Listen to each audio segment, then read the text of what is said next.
Las cosas en la antigüedad se dividían en res divini iuri, en res humani iuri y en res privati iuri. La res divini iuri eran cosas consagradas por los dioses, regidas por el derecho religioso.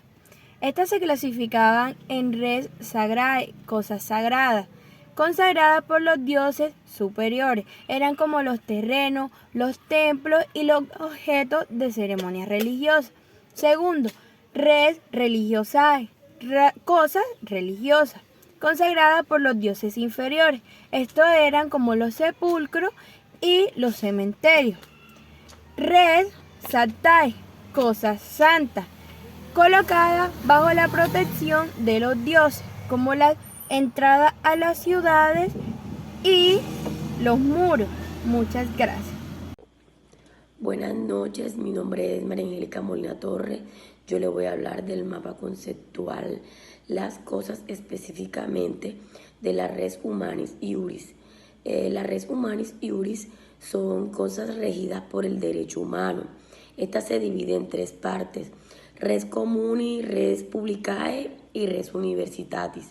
La res comune son cosas cuya propiedad no le pertenecen a nadie y su uso es común por la humanidad. Por ejemplo, el aire, el mar, la luz.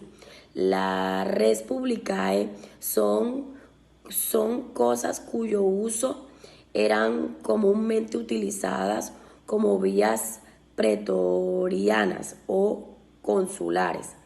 Por ejemplo, puertos y corrientes de agua que nunca llegarán a secarse. La res universitatis son cosas destinadas al uso público de las personas de una comunidad, integrando el patrimonio de una corporación. Por ejemplo, los teatros, los baños públicos y las plazas. Gracias. Bueno, como último punto encontramos el res private iuris, que son unos patrimonios particulares regidos por el derecho privado, que se encuentra dividido en el res mancipi y también en el res nec mancipi. El res mancipi son aquellas cosas de valores como los bestias de carga o los animales de carga, y el res nec sipi son aquellas cosas con menos valor, como lo pueden ser productos derivados de la agrícola o alimentos. Cosas simples eran las cosas que constituían un solo todo, una unidad orgánica o independiente. Un ejemplo de ello eran los esclavos, una viga o una piedra. Las cosas compuestas o res compuesta eran las que resultaban de la sumatoria o agrupamiento de las cosas simples, por ejemplo un edificio o un rebaño. Las cosas accesorias o res accesorios eran las que carecían de existencia propia, por ejemplo una piedra preciosa con relación del anillo. Res principales o cosas principales son las que existen por sí y para sí mismas, por ejemplo un restaurante.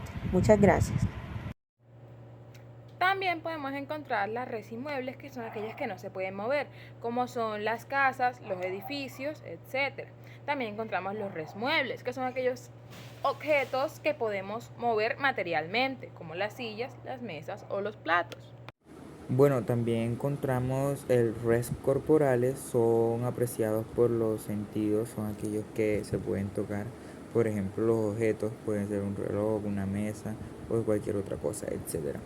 También tenemos el res divisibles, son cosas que sin ser destruidas pueden ser divididas en porciones, por ejemplo, las tierras y el dinero. También tenemos el res incorporales, son percibidas por medio de la inteligencia y son abstractos, por ejemplo, el derecho de la propiedad de la servidumbre.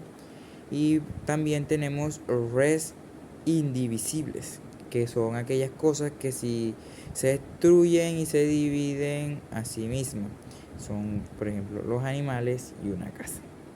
También encontramos las res inconsumibles, que son aquellas cosas que se pueden usar pero no se pueden consumir, como los carros o los edificios. También encontramos las res consumibles, que son las cosas que de acuerdo a su naturaleza pasan de un patrimonio a otro. Encontramos los alimentos y el dinero. Por último tenemos las res nullius, que son aquellas cosas que no pertenecen a nadie, Como ejemplo tenemos los animales.